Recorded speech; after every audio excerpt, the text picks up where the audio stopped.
Meurtrières, dealeuses, voleuses. Ces femmes sont les plus dangereuses du Maryland. Je me suis fait tirer dessus. C'est ce qu'on appelle le jeu. Ici, les multirécidivistes côtoient les jeunes condamnés. Je n'aurais jamais cru ça. On est toutes mélangées. Pour beaucoup, rage et violence sont un mode de vie. On se défend soi-même. C'est ça ou rien. Mêle-toi de tes oignons! On s'est engueulé et elle m'a étranglée. Bienvenue dans le monde des délinquantes du Maryland. Casse-toi!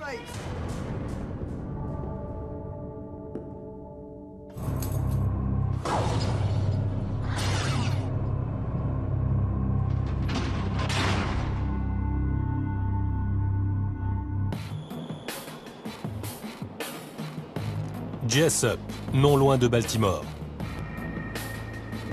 Ici se dresse la seule prison pour femmes du Maryland. Meurtrières, kidnappeuses, droguées. Toutes les délinquantes atterrissent ici, au MCIW. Dites à ma mère que je l'aime. Dites-leur comment c'est à Washington. Les arrivées s'enchaînent. Chaque année, près de 1300 condamnés défilent dans le bureau d'admission de l'établissement. Elles sont fouillées et interrogées avant de se voir assigner une cellule.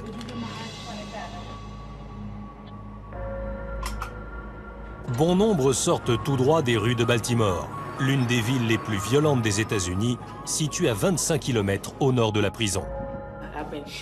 Je me suis fait tirer dessus. C'est de la folie. C'est ce qu'on appelle le jeu. Ces nouvelles recrues vont cohabiter avec tout type de détenus.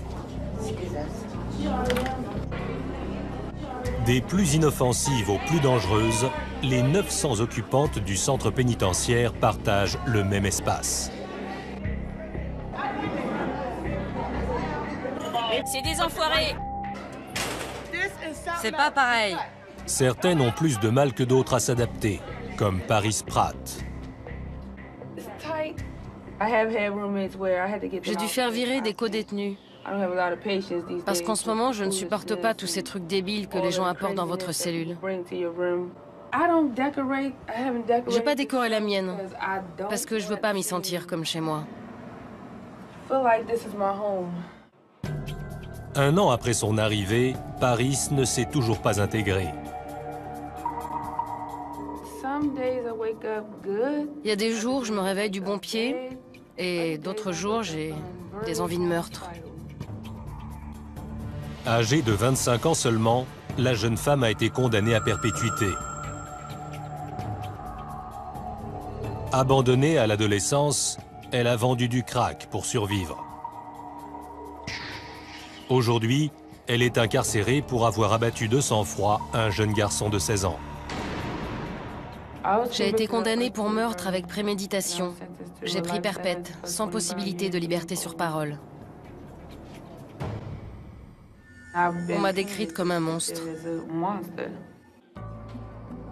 Dans le comté de Montgomery, banlieue de Washington, Paris est la première femme condamnée à la prison à vie sans possibilité de libération conditionnelle. J'ai tiré 2 fois. Il est tombé en arrière. Il a essayé de se relever, mais il n'a pas pu. Selon la police, elle pensait que le garçon était un mouchard. Paris, elle, parle de légitime défense. Ça a dégénéré. Il a sorti un peu la main de sa poche et j'ai vu qu'il avait un couteau. Mon premier réflexe a été de me défendre. Derrière les barreaux, Paris s'efforce de se contenir. À la moindre infraction, elle sera placée en cellule d'isolement. Si on me touche, j'irai au mitard, parce que je vais pas me laisser faire. L'isolement est réservé aux prisonnières les plus violentes.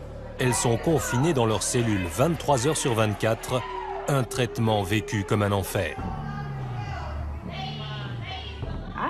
J'y suis jamais allée, Dieu merci. Parce que je me tiens à carreau.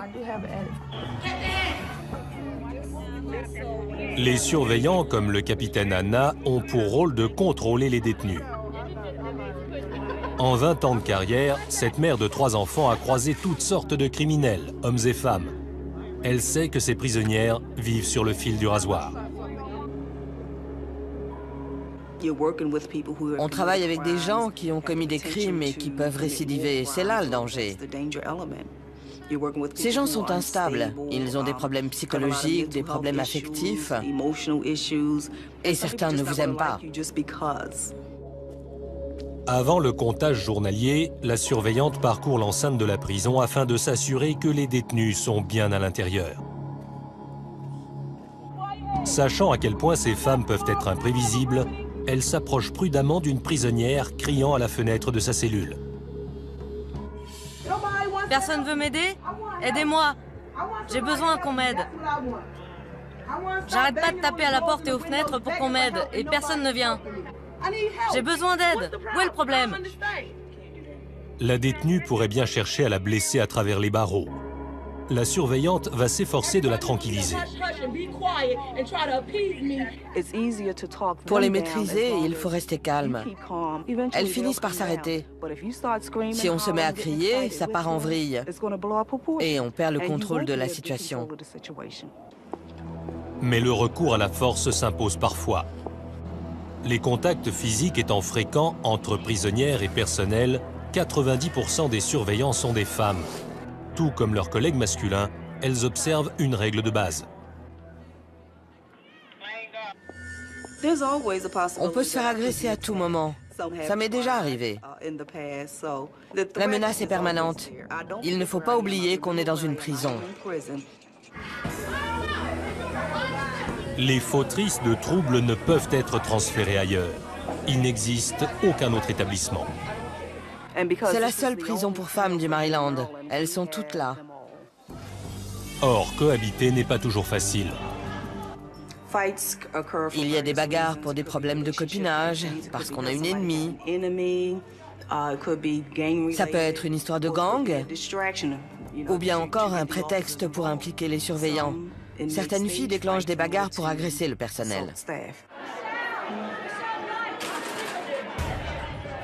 Le bâtiment 192 est l'une des 4 principales unités de la prison. Il comporte 4 blocs. L'un d'eux, le bloc D, accueille les détenus présentant de graves problèmes comportementaux.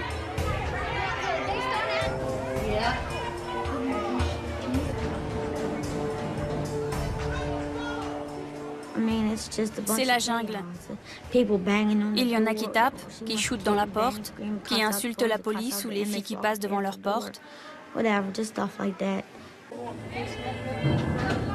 Dotée d'un caractère asocial, Christy Seal est seule dans une cellule d'1,50 m sur 2,50 m. Je pique des colères horribles, ce qui fait que je ne peux pas avoir de co-détenu. Christy a écopé de 5 ans de prison pour avoir tenté de vendre du crack. C'est son 3e séjour derrière les barreaux. Chaque fois, sa toxicomanie l'a fait replonger. J'arrive pas à m'arrêter. J'imagine que c'est une question de volonté. Mais la jeune femme est bien déterminée à ce que ce séjour soit le dernier. Elle espère décrocher son baccalauréat et obtenir sa libération conditionnelle.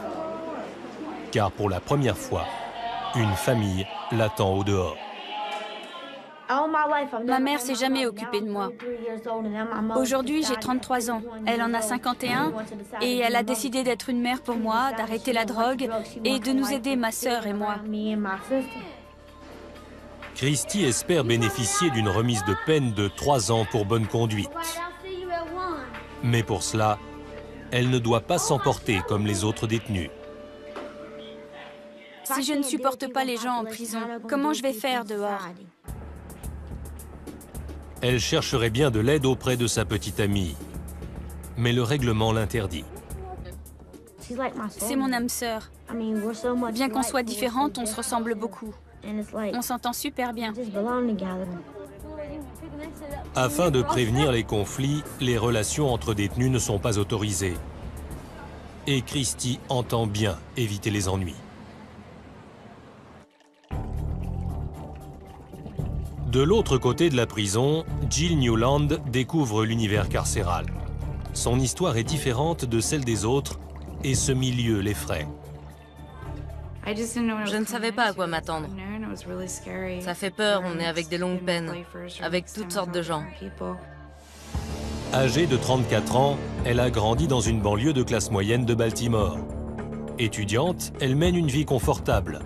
C'est alors qu'elle devient accro aux analgésiques. Ça a été l'escalade. Je n'avais plus de médicaments, donc je me suis tournée vers d'autres choses. J'ai commencé à expérimenter l'héroïne, la cocaïne. Bientôt, Jill disparaît pendant des jours entiers à Baltimore. Les mecs dealaient devant la maison. Ça rentrait, ça sortait. À l'intérieur, il y avait 70 personnes à la fois. C'est dingue où ça vous mène. Pour se procurer sa dose, elle finit par commettre un délit. Jugée coupable de vol qualifié, elle est condamnée à 8 ans de prison avec sursis et placée en liberté surveillée. Ayant récidivé, elle est aujourd'hui derrière les barreaux. Si la réclusion est difficile pour les nouvelles venues, elle l'est encore plus pour Jill. Enceinte de 3 mois à son arrivée en prison, elle a appris qu'elle attendait des jumeaux. C'est ici que j'ai appris la nouvelle. Ça a été un moment de joie, puis de tristesse. La fille va s'appeler Savannah Hope et le garçon Jacob. Jill est déjà mère d'une petite fille de 3 ans et d'un fils d'1 an, vivant tous deux avec son mari. Je ne parle pas beaucoup de mes 2 enfants.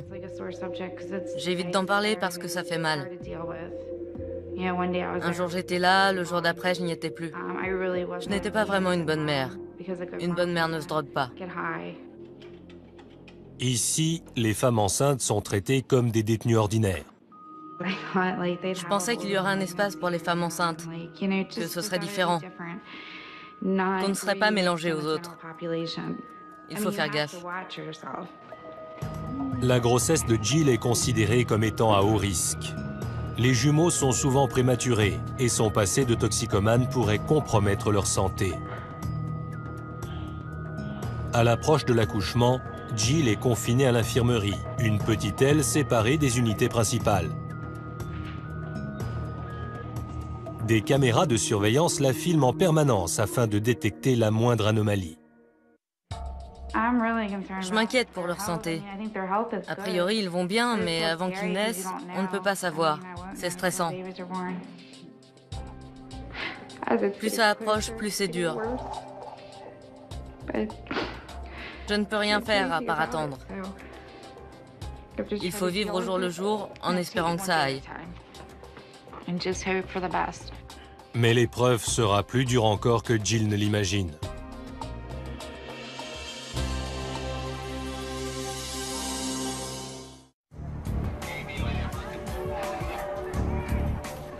Des centaines de femmes sont incarcérées dans cette prison du Maryland. Certaines ne restent que quelques mois, d'autres sont enfermées à vie.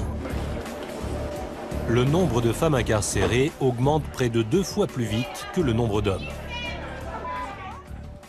Vendredi, 10 h du matin, le capitaine Anna a rassemblé un petit groupe de détenus afin de les mettre en garde contre les mauvaises fréquentations. Vous êtes instable sur le plan émotionnel. Vous créez des liens avec des femmes également instables et ça ne peut pas fonctionner. Essayez de ne pas vous laisser entraîner dans un mauvais coup. Pour mieux faire passer le message, la surveillante évoque son propre passé. Abus sexuels, physiques, émotionnels, j'ai connu tout ça. Mais vous pouvez changer. J'aurais pu être à votre place. J'ai subi des sévices. J'ai failli faire à mon ex-mari des choses qui m'auraient valu un séjour ici. Pour avoir une chance de se réinsérer, ces femmes doivent changer. Combien d'entre vous ont peur de découvrir qui elles sont réellement? Le plus important, c'est de changer. C'est un processus constant. Ça commence ici et dehors, ça s'accentue. Pour l'instant, j'ai pas de projet. On me dit que je cours à l'échec. C'est ce qui me fait le plus peur. Quand je vais sortir, qu'est-ce qui va se passer? Pour les préparer à vivre au dehors, la prison offre aux détenus une cure de désintoxication, des cours de lycée et d'enseignement supérieur, ainsi qu'une formation professionnelle. Toute personne ayant commis un crime doit être punie. Mais on fait de notre mieux pour préparer leur réinsertion dans la société et éviter qu'elles ne refassent les erreurs qui leur ont valu d'être envoyées ici. Les programmes semblent porter leurs fruits. Parmi les participantes, le taux de récidive est quasiment divisé par 2.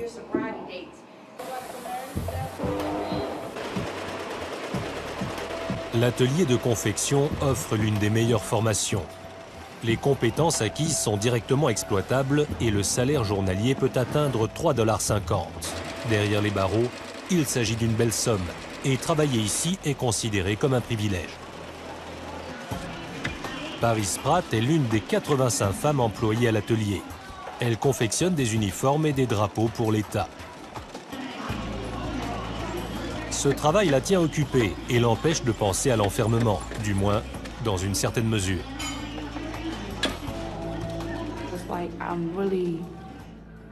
Je sens que je suis en train de changer.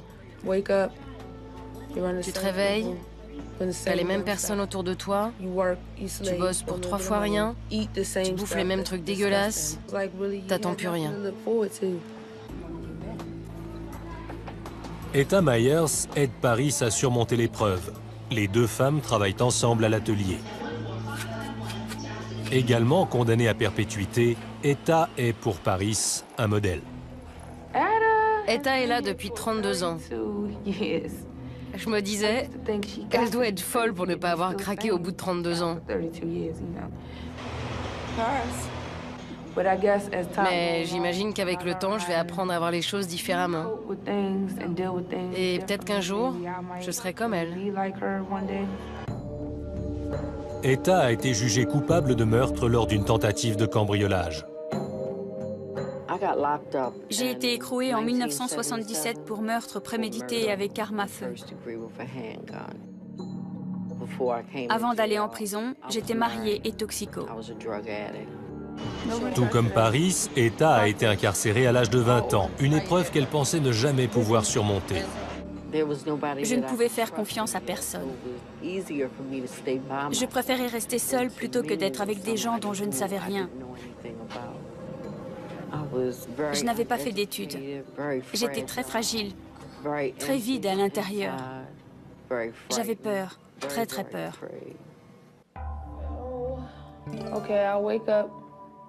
Je me réveille en colère. Je me couche en colère. Déprimée, triste, pleine d'espoir, puis à nouveau en colère. On t'a tiré d'un environnement normal. Désignée comme mentor, Etta aide Paris à s'adapter. On m'a toujours dit d'accepter la vie telle qu'elle est. Mais là, franchement, je peux pas. J'ai rencontré Paris il y a environ 1 an. Elle venait d'être condamnée à perpète. Il voulait qu'elle sache qu'il y a des gens qui sont là depuis longtemps et qui s'en tirent bien. Elle m'a demandé « Tu es là depuis combien de temps ?»« Oh, t'as l'air tellement bien. » Bien, je ne sais pas ce que ça veut dire, mais merci. Etta a conscience que Paris est à cran. Je ne pense pas qu'elle ait réalisé. Ce n'est pas encore bien réel à ses yeux. Quand on purge une peine de longue durée, souvent il faut 2-3 ans avant de réaliser et d'être capable d'accepter. Pour ceux qui n'acceptent pas, c'est dur. C'est très dur de vivre en prison. Ils se laissent envahir par la folie, par les idées négatives, et ça les mène en psychiatrie ou au mitard. Etta espère que Paris saura gérer sa vie derrière les barreaux sans succomber à la folie ni à la violence. Elle surveille étroitement la jeune fille, en particulier dans l'atelier de confection où elle manipule des outils pointus pour éviter qu'elle ne se blesse ou n'agresse une camarade.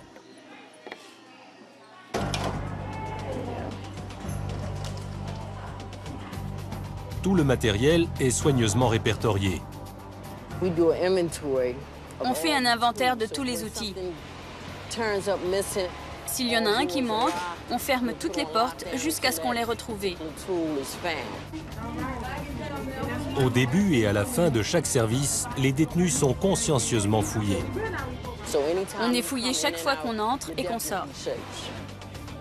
Entre les mains d'une prisonnière enragée, des ciseaux, un tournevis ou une simple aiguille peuvent constituer une arme redoutable. 11h30. Pause déjeuner. Les détenus se massent dans le réfectoire. Dans de tels moments, la situation peut dégénérer en quelques secondes.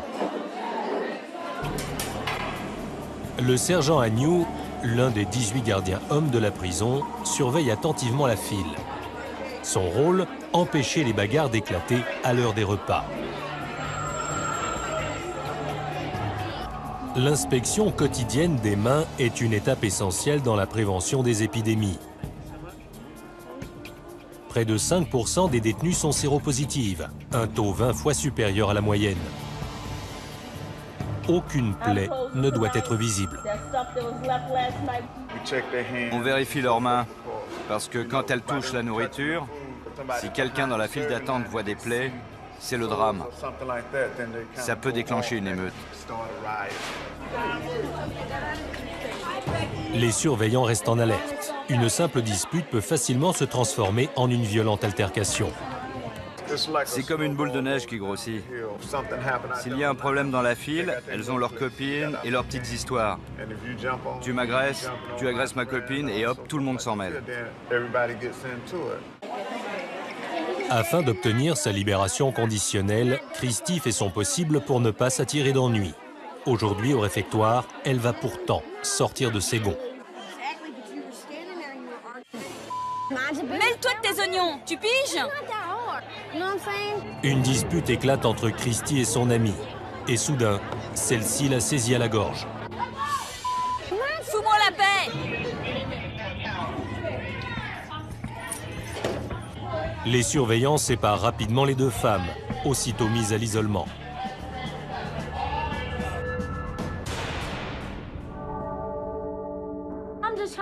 C'est pas la peine de m'enfermer, j'ai rien fait, j'ai touché personne. Pourquoi vous me menotez? On m'explique rien. Malgré ses efforts pour bien se comporter, Christy se retrouve à l'isolement. Elle craint que ses chances d'être libérée et de retrouver sa famille ne soient compromises.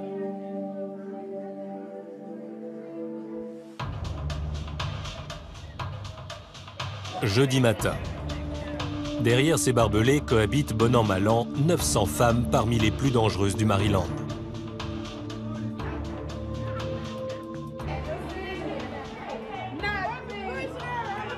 Cette population comporte en moyenne 20 femmes enceintes. Parmi elles, Jill Newland, dont l'accouchement est prévu dans une vingtaine de jours.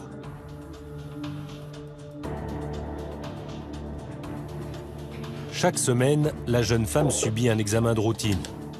On vérifie son poids, sa tension, le rythme cardiaque des bébés et la taille de l'utérus.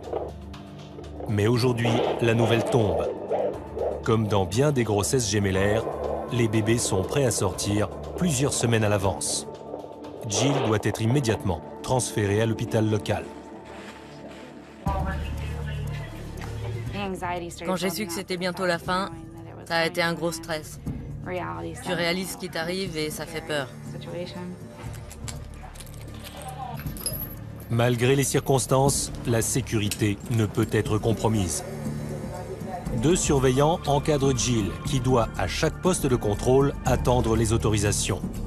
Enceinte ou non, elle est toujours considérée comme une dangereuse criminelle. Je suis gênée et je m'en veux de m'être mise dans cette situation. Je suis enceinte et j'ai des menottes. Ça paraît irréel. J'ai l'impression d'assister à la scène et de me dire « Qu'est-ce qui se passe? C'est réel ?» L'hôpital n'est qu'à 25 km de distance. Un trajet bien assez long pour Jill, qui, perturbée par ce départ soudain, s'inquiète pour ses futurs bébés.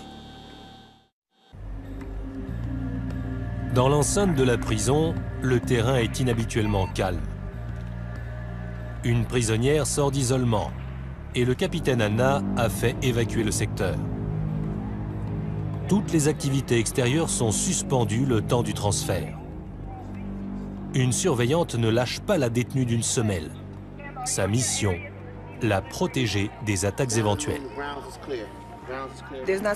Il ne doit y avoir aucune détenue sur le terrain. On a la charge de protéger la prisonnière parce qu'elle est menottée. En cas de problème, elle ne peut pas se défendre. Si elle s'est battue et que la personne a des amis dans la population générale, elle peut avoir une ennemie. Le service de sécurité doit également prévenir le risque d'agression du personnel. Face à des criminels, les surveillants ne doivent à aucun moment baisser la garde. Le capitaine Anna l'a appris à ses dépens. En début de carrière, elle a été agressée par un détenu. Il lui a fallu des mois pour s'en remettre. J'étais en poste depuis 4 mois. J'ai été agressée dans une prison de sécurité maximale. Le détenu est arrivé en courant, il m'a sauté dessus et il m'a poignardé à l'épaule, au dos et aux côtés de la figure. Il m'a frappé 5 fois. Au début, je n'ai pas réalisé, j'ai cru que c'était des coups de poing. J'ai repris le travail parce que je savais en acceptant ce poste qu'on risque sa vie en prison. Le capitaine Anna est bien consciente des dangers liés à sa profession, en particulier lorsqu'elle s'occupe de détenus placés à l'isolement. Les 48 cellules du quartier disciplinaire sont réservées aux prisonnières ayant enfreint le règlement. Les détenus y sont confinés quasiment en permanence dans leurs cellules. Elles n'ont droit qu'à 2 douches par semaine. C'est un lieu sombre, bruyant et effrayant. Pour le personnel, c'est la mesure disciplinaire ultime.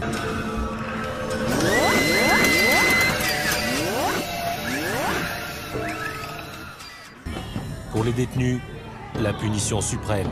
Un cauchemar qui continue à les hanter longtemps après en être sortis. Avant, j'étais terrible.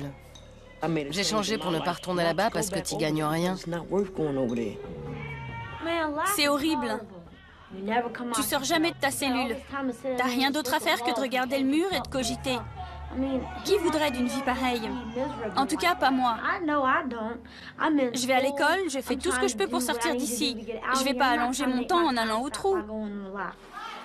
Christy Seal vient tout juste de sortir d'isolement après la bagarre déclenchée à la cafétéria. Cette fille, c'est une menteuse. J'ai découvert plein de trucs sur elle. Elle est sournoise, elle est hypocrite. Elle est allée raconter que j'avais besoin d'elle.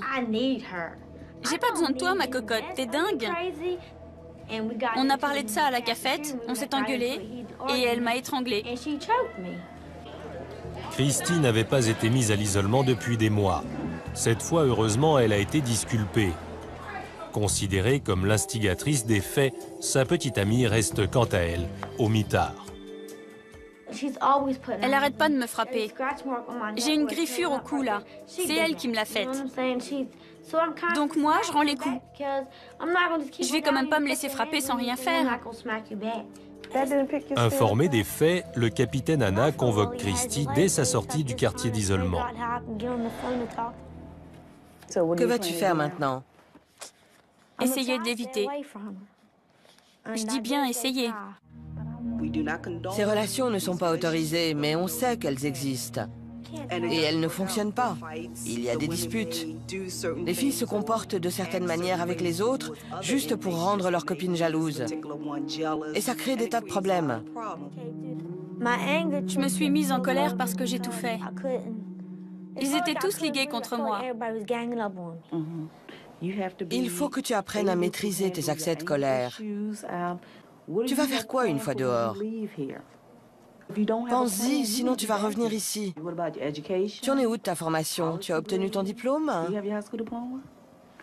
J'y arrive pas. Pourquoi? Je suis pas assez intelligente. Bien sûr que si. J'étais vieille quand j'ai passé mon bac, mais je l'ai eu. Sortir de prison et ne pas récidiver. Telles doivent être les 2 priorités de Christy. Tu vas y arriver. Je veux que tu te concentres sur toi-même, que tu guérisses émotionnellement. Parce que le jour où tu vas sortir, je ne veux pas te voir revenir. Moi non plus. J'en ai marre de te voir là. Et moi, j'en ai marre d'être là. Vraiment marre. Christy est résolue à rester en dehors des conflits. De son côté, la jeune Paris Pratt se retrouve à l'isolement pour la toute première fois.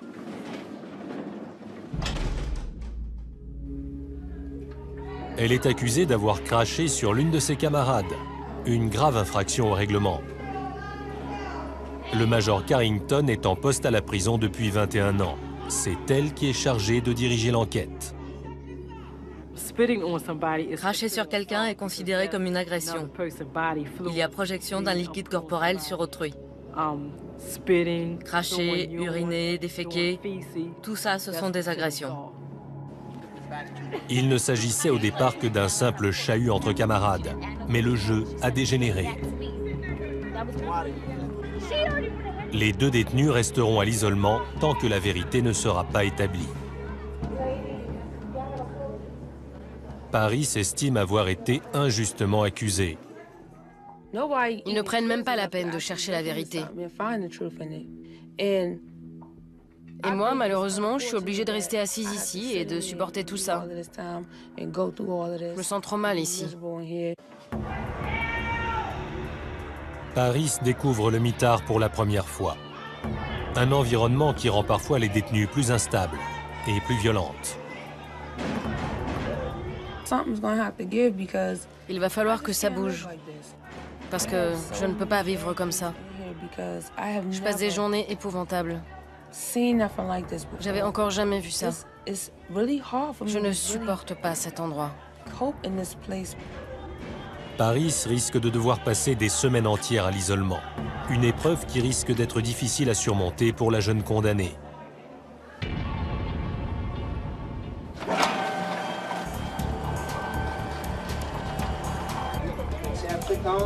« 15 heures. Une nouvelle équipe prend le relais. Pour leur propre sécurité, les surveillants procèdent à une fouille minutieuse des différentes unités. Tous les jours, à chaque changement de service, les surveillants qui arrivent doivent fouiller les parties communes. Le personnel fouille régulièrement les cellules, mais les détenus cachent également des produits de contrebande tels que rasoirs et drogues dans les parties communes. Quand elles veulent en faire passer, c'est là qu'elles les cachent. N'importe qui peut venir les prendre. Si on trouve quelque chose dans la partie commune, on ne peut pas dire ça appartient à telle personne.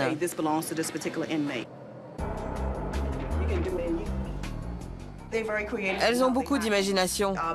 Elles cachent des trucs à l'intérieur des poubelles. Comme c'est sale, elles savent que personne n'a envie de mettre les mains dedans.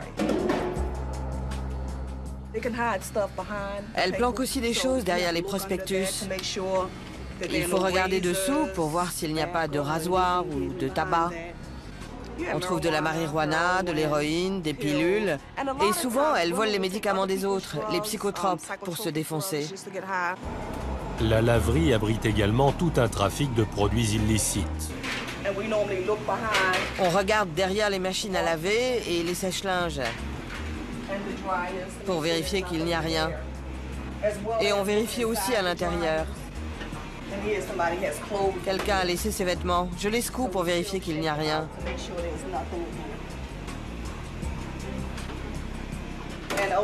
Et là-bas, où elles plient leurs vêtements, on regarde dessous pour vérifier qu'il n'y a rien de caché. La surveillante inspecte les moindres recoins susceptibles de servir de cachette. Si elles savent qu'on fouille constamment, elles seront moins tentées de cacher des choses dans les parties communes. Toute prisonnière prise en possession de substances dangereuses est placée en isolement. Paris Pratt est libérée après un séjour d'une semaine.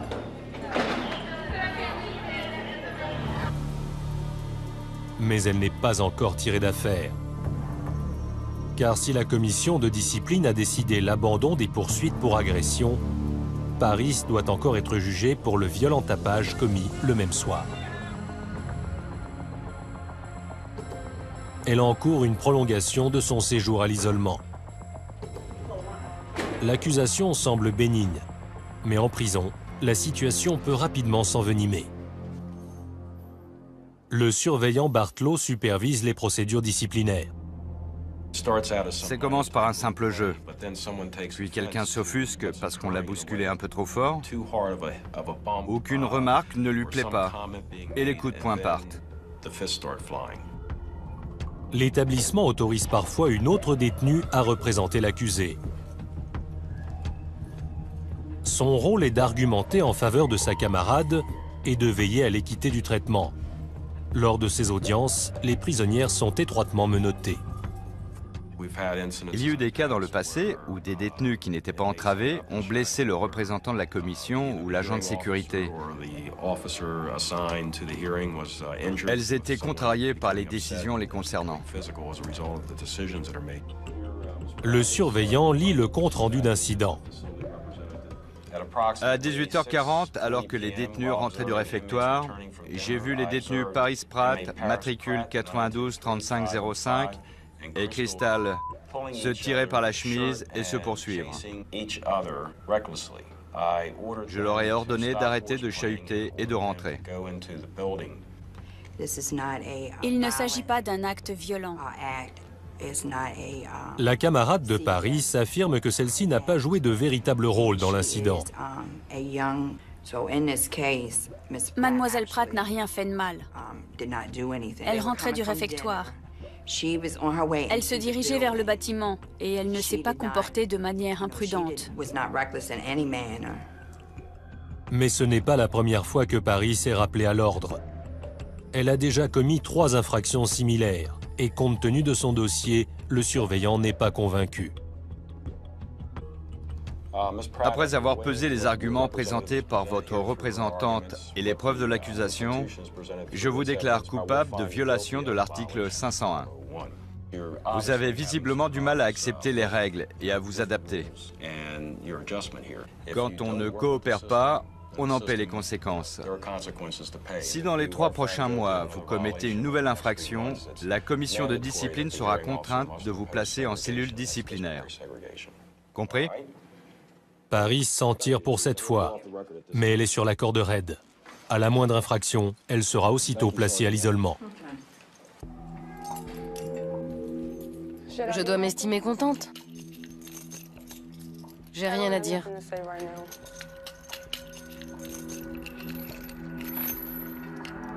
La perspective d'un retour au mitard la met hors d'elle. Je ne peux pas vivre là-bas. Je ne peux pas être positive. C'est comme une grande cage. C'est traumatisant. Je suis devenue dingue. Je savais pas quoi faire.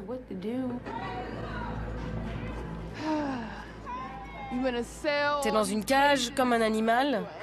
Ça gueule, ça crie. C'est un truc de fou. De retour à l'atelier, Paris tente de se replonger dans la routine et de s'absorber dans son travail. Mais elle ne peut oublier sa colère. Je suis frustrée. J'en ai marre de cette prison. Marre de cet endroit où il y a plein de pourris. Je vais sûrement avoir des problèmes pour avoir dit ça. Mais je m'en fiche. La jeune femme sait que cet accès de colère risque de lui coûter cher, mais elle a beaucoup de mal à contrôler sa frustration. À l'hôpital local, les jumeaux de Jill Newland, Savannah Hope et Jacob Michael viennent tout juste de naître. La fille fait 2,830 kg. 6 pounds, 3.8 ounces. And the boy et le garçon 2,380 kg. Tous deux sont en bonne santé.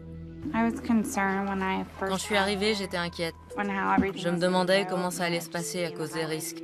Mais tout s'est bien passé. J'étais très contente. Pourtant, même ici, Jill ne peut oublier son statut de prisonnière. Les seules personnes réunies à son chevet sont les surveillantes de la prison. Les surveillantes restent avec moi dans la chambre. Vous ne pouvez pas appeler votre famille et dire à tout le monde de venir parce que c'est contraire à la sécurité. Je m'en veux énormément. Je me dis, regarde ce que tu as fait. Comment on peut être aussi bête pour en être arrivé là? Je devrais être avec ma famille, mon mari, sa famille. Ça devrait être une joie pour tout le monde. Au lieu de ça, j'accouche en prison. Les pauvres jumeaux. À Jessup, 80% des détenus sont mères. Lorsqu'elles sont écrouées, leurs enfants sont confiés à la garde de la famille ou placés en foyer d'accueil. En l'occurrence, c'est le mari de Jill qui s'occupera des bébés. Il passera à l'hôpital dans l'après-midi. Je ne sais pas si on peut se préparer à ce genre de choses. Mais de toute façon, je n'ai pas le choix. J'aimerais pouvoir arrêter le temps.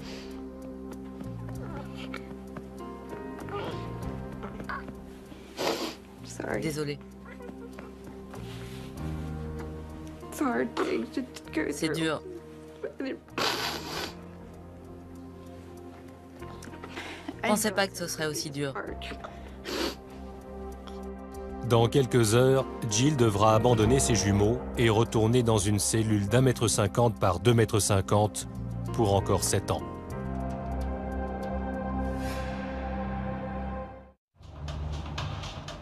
Vendredi après-midi. Christy Seal a encore fait des siennes. Cette fois, le problème ne vient pas de son ami, mais de la thérapeute de l'établissement. Lors de sa séance hebdomadaire, Christy, en criant à tue-tête, l'a accusé de la laisser tomber et de lui mentir.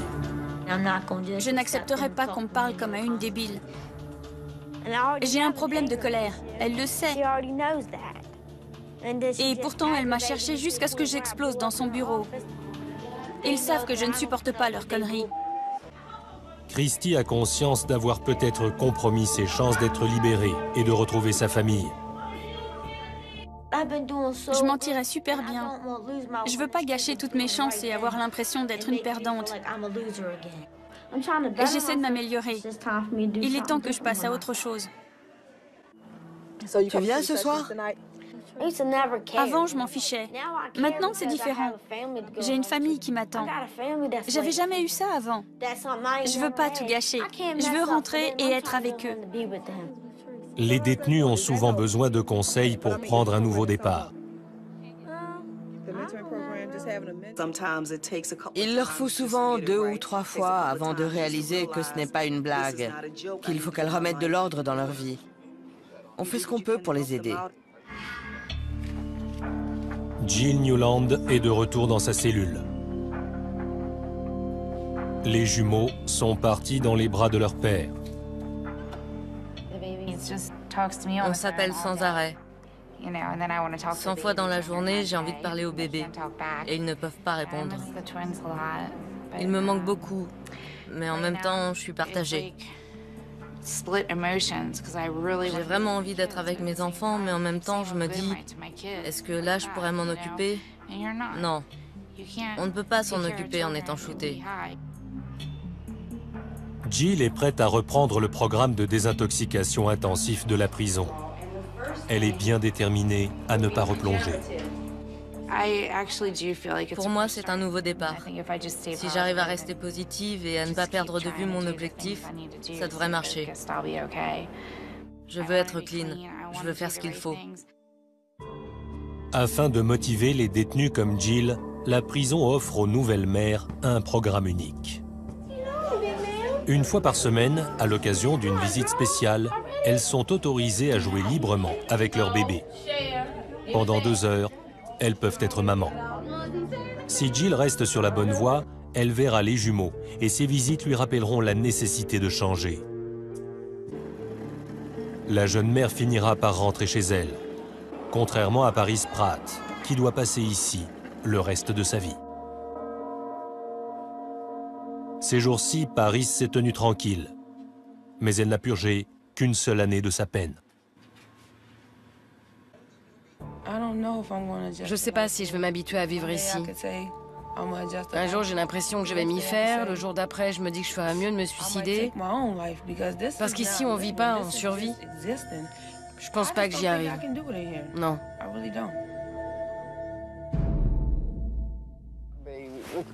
Pour ne pas sombrer, Paris continue de voir régulièrement son aîné, Etta Myers. C'est une expérience effrayante. Je pense qu'elle va s'en sortir, mais ça ne sera pas sans heurts. Il va lui falloir du temps pour réaliser qu'elle est là pour un bon bout de temps.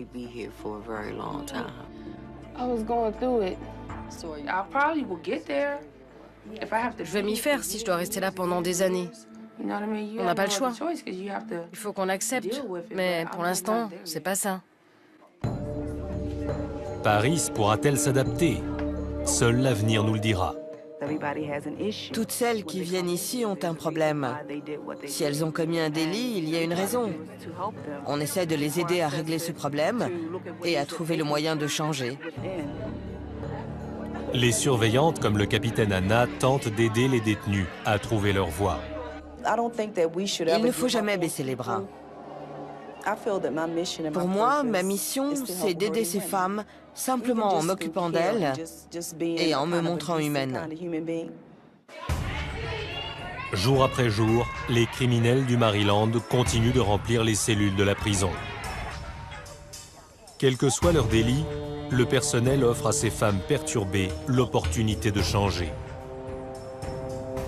Libre à elles de la saisir, ou non.